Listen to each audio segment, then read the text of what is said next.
एक टाउन जो कि रहस्यमय कारणों से टाइम ट्रैवल करके 3 साल पास्ट में चला जाता है, जिससे अब हजारों लोगों की जान जोखिम में थी। अब स्पेस टाइम में ये गड़बड़ी कैसे हुई, चलिए शुरू से जानते हैं। कहानी की शुरुआत एक नॉर्मल घर से होती है, जहां एक माँ अपनी 6 साल की बेटी के साथ रहती है। लेकिन जल्दी ही चीजें बदलने वाली हैं। माँ बर्तन धोने के लिए सिंक की ओर मुड़ती है, जहाँ अब उसका सिंक अचानक से काला पड़ गया था, जैसे कि वो जल गया हो।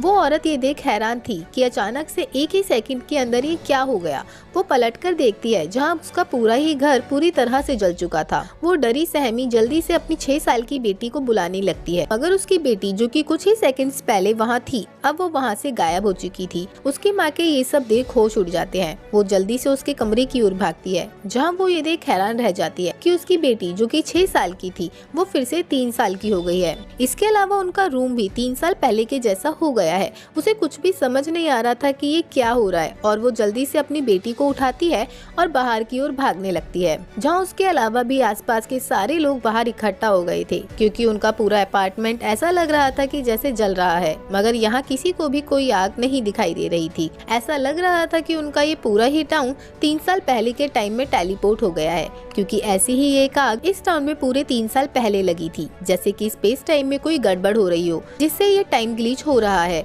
अब अचानक से बिल्डिंग ग्लिच करती है और कुछ ही सेकंड्स के अंदर सब कुछ फिर से पहले जैसा हो जाता है। वो औरत पाती है कि उसकी बेटी अब फिर से वापस 6 साल की हो गई है। टाउन के लोग भी अब ये सब देख हैरान थे, और वे पुलिस को जल्दी से कॉल करते हैं और सब बताते हैं। यहाँ से हमें ओलिविया दिखाई जाती है, जो कि गवर्नमेंट की स्पेशल टीम फ्रिंज का हिस्सा है। इसके मेंबर्स ऐसे ही स्पेशल केस पर काम करते हैं जब कोई भी एक्स्ट्रा ऑर्डिनरी साइंटिफिक प्रॉब्लम होती है। यहाँ ओलिविया और उसकी टीम टाउन में छानबीन करने लगती है, जहाँ वे पाते हैं कि पूरा का पूरा घर 3 साल पहले टाइम ट्रेवल नहीं बल्कि उसका कुछ पार्ट्स 3 साल पहले पास्ट में गए थे, जिसकी वजह से वे जल गए हैं। बाकी घर पहले जैसा ही है। जहाँ वो औरत बताती है कि उसकी बेटी की उम्र 3 साल घट गई थी, मगर उसकी उम्र सेम पहले जैसी रही।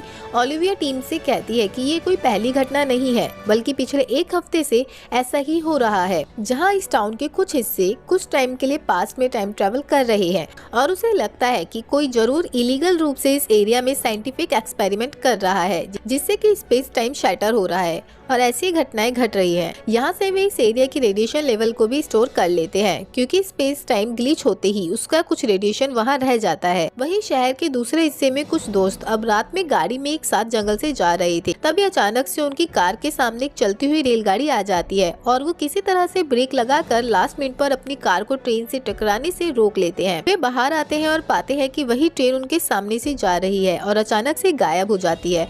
सभी लोग ये देख हैरान थे कि अचानक से ये क्या हुआ। अब वे पुलिस को कॉल करके सारी घटना समझाते हैं, जहां हमें फ्रेंच टीम का ऑफिस दिखाया जाता है, जहां पीटर को अभी ओलिविया के साथ वही ट्रेन वाली जगह पर छानबीन करने के लिए जाना है। उन्हें पता था कि वहां भी स्पेस टाइम में कुछ गड़बड़ हुई है, जैसा कि पिछले कुछ टाइम से इस टाउन में हो रहा है।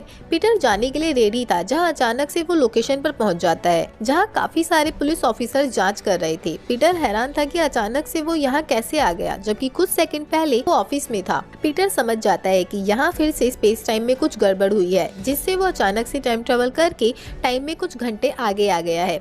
वहाँ ओलिविया उसी कार वाले लड़के से पूछताछ कर रही थी, जहाँ वो बताता है कि ट्रेन के आसपास एक बबल जैसा कुछ बना हुआ था। अब अजीब बात ये है कि इस ट्रेन ट्रैक को बंद हुए 3 साल हो चुके हैं, और पिछले 3 साल से इस ट्रैक पर कोई भी ट्रेन नहीं गुजरी है। पीटर यहाँ से भी रेडियो एक्टिविटी को नोटिस करता है और पाता है क्योंकि कल रात का कार का आगे वाला हिस्सा ट्रेन के काफी करीब पहुँच गया था और उस बबल को छू गया था। अब टाइम वेरिएशन की वजह से इतना कमजोर हो चुका है कि हाथ लगाने से ही टूट जाता है। पीटर ये देख बाकी साथियों को भी यही बताने के लिए मुड़ता है, मगर अचानक से वो खुद को एक कार में पाता है, जिसमें वो ओलिविया के साथ उसी एक्सीडेंट वाली साइट पर जा रहा है। यानी कि पहले वो टाइम ग्लिच की वजह से टाइम में फ्यूचर में उस लोकेशन पर पहुंच गया था। अब टाइमलाइन खुद को सही कर रही है, जिससे वो फिर से अपनी रियल टाइम में वापस आ गया है, जहाँ अभी तक वो उस लोकेशन पर पहुँचा भी नहीं है। पीटर को कंफर्म था कि इस एरिया के आसपास जरूर किसी एक्सपेरिमेंट की वजह से ऐसा हो रहा है।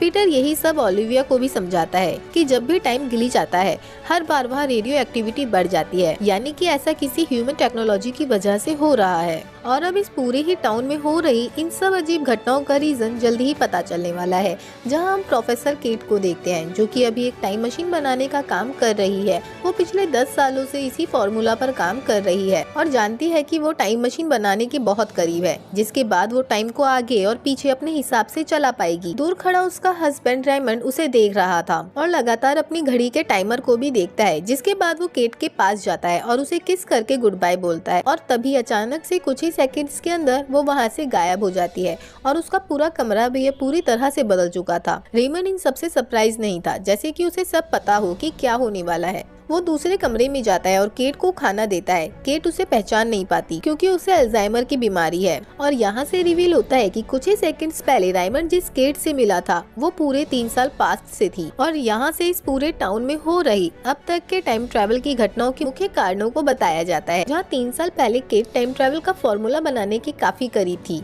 मगर वक्त के साथ उसे अल्जाइमर की बीमारी हो गई और वो काम को आगे नहीं बढ़ा सकी। रेमंड अपनी पत्नी केट से बहुत प्यार करता था और अब तो वो उसे पहचान भी नहीं पा रही थी। ऐसे में रेमंड को केट के 2 साल पहले का लिखा हुआ टाइम ट्रेवल का फॉर्मूला मिला। उसने उसी फॉर्मूला की मदद से 1 साल काम करके फाइनली एक टाइम मशीन बना ली और अब यहाँ से वो अपने घर को पूरे 3 साल के लिए पास्ट में टाइम ट्रेवल करके ले जा सकता था, मगर सिर्फ 47 मिनट के लिए, जिसके बाद ये घर वापस से करंट टाइम में आ जाता था। वही करंट टाइम में 2022 का टाइम चल रहा है, मगर रेमंड अपने घर को टाइम मशीन की मदद से 2018 में ही रखता है, जहाँ केट काफी हेल्दी है और पिछले कुछ हफ्तों से जो भी इस टाउन में टाइम से रिलेटेड अजीब घटनाएं हो रही है उसका कारण भी यही टाइम मशीन है। अब रेमंड अपने घर को 3 साल पास्ट में ले जाता है, तभी उसकी रेडिएशन एक्टिविटी की वजह से टाउन के और हिस्सों में टाउन में 3 साल का गैप आ जाता है, जिससे कि स्पेस टाइम ग्लिच करने लगता है। दूसरी ओर पीटर और ओलिविया पता लगाने की कोशिश कर रहे थे कि इस स्पेस टाइम की ग्लिच की मुख्य वजह क्या है।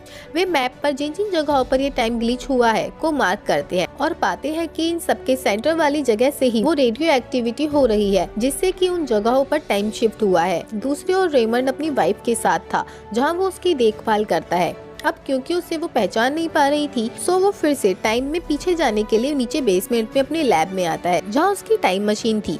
वो उसे शुरू कर देता है, जहाँ अगले 47 मिनट के लिए घर अब फिर से पास्ट में चला जाएगा। रेमंड वापस से ऊपर आता है, जहाँ केट का पास्ट वर्जन अब उसी टाइम मशीन के फॉर्मूला पर काम कर रहा है। रेमंड उसे देखता रहता है, जहाँ वो हर बार केट को इसी टाइम पर पाता है। वहीं प्रिंस टीम ने मार्क की गई जगहों पर छानबीन करना शुरू कर दिया था, जहां से वे लोगों के घरों को चेक कर रहे थे और उनसे पूछ रहे थे कि क्या उन्होंने आसपास कुछ भी अजीब देखा है। तभी एक पुलिस रेमंड के घर की ओर आता है और जैसे ही उसके घर में जाने की कोशिश करता है, उसकी पूरी बॉडी छोटे छोटे कणों में बिखर जाती है। ऐसा इसलिए हुआ क्योंकि उसकी बॉडी अचानक से हुए टाइम शिफ्ट को सह नहीं पाई और पूरी तरह से स्पेस टाइम में बिखर गई।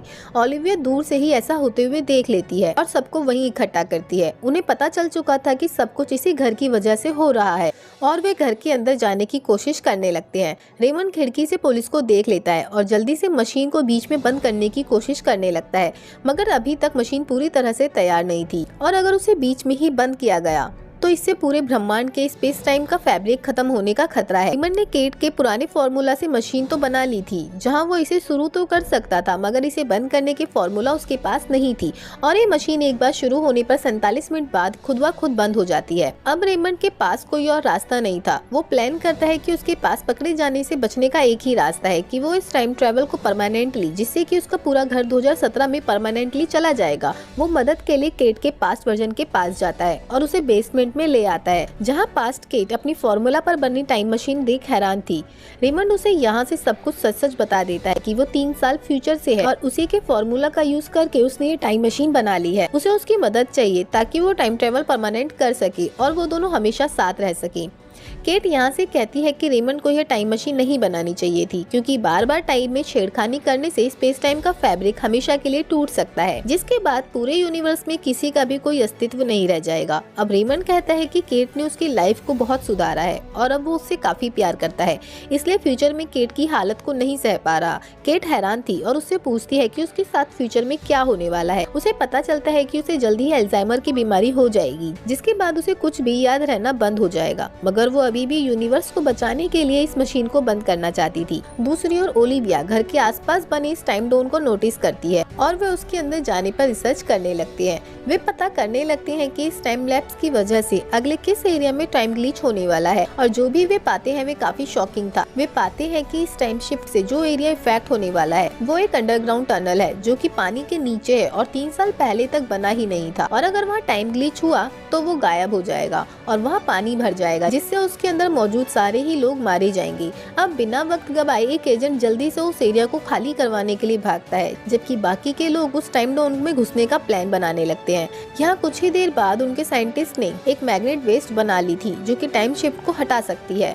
पीटर यहाँ से डिसाइड करता है कि वो इसे पहनकर अंदर जाएगा और इस टाइम ट्रेवल को बंद कर देगा। पीटर डरते हुए अंदर जाता है, मगर ये मैग्नेट वेस्ट काम कर रही थी और वो सक्सेसफुली अंदर चला जाता है। उसे बेसमेंट में टाइम मशीन भी मिल जाती है, मगर रेमंड उसे पीछे से मारकर बेहोश कर देता है। केट रेमंड से कहती है कि उन्हें ये सब अभी बंद करना होगा, मगर रेमंड कहता है कि वो ये सब उसी के लिए ही तो कर रहा है। वहीं दूसरी ओर टनल के अंदर टाइम शिफ्ट होना शुरू हो चुका था, जिसे देख वहाँ मौजूद सारे लोग डर जाते हैं। जहाँ ये अंडरग्राउंड टनल धीरे धीरे गायब हो रहा था और वहाँ समुद्र का पानी बढ़ता ही जा रहा था।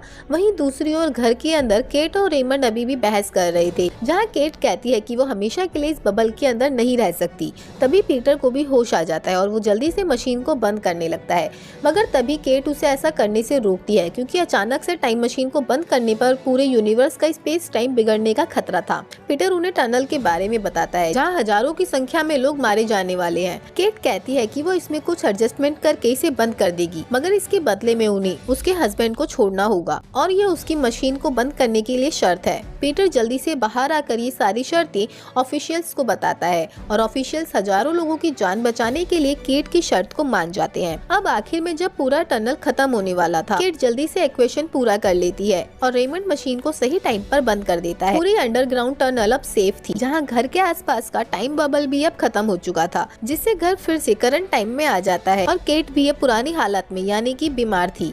अब पुलिस घर के अंदर टाइम मशीन को डिस्ट्रॉय करने लगती है और घर को खाली किया जाने लगता है, जहाँ से शर्त के अनुसार वे रेमंड को फ्री कर देते हैं। मगर रेमंड के मन में अभी भी कुछ और ही चल रहा था और वो छुपके से केट के टाइम फॉर्मूला वाली बुक को चुराने लगता है, ताकि फिर से कहीं और जाकर टाइम मशीन को बना सके। मगर वो ये सब देख हैरान रह जाता है कि केट ने इस बार सारे ही फॉर्मूला को मिटा दिया था, ताकि फिर से रेमंड पहले जैसी गलती ना कर सके। वहीं बुक के आखिरी पन्ने पर लिखा था कि अब रेमंड को रियलिटी को स्वीकार कर लेना चाहिए और पास्ट से आगे बढ़ना चाहिए, और इसी के साथ ये कहानी यही खत्म हो जाती है। सो मूवी अगर पसंद आई हो तो वीडियो को लाइक और चैनल को सब्सक्राइब कर अपना प्यार दिखाएं। Thank you.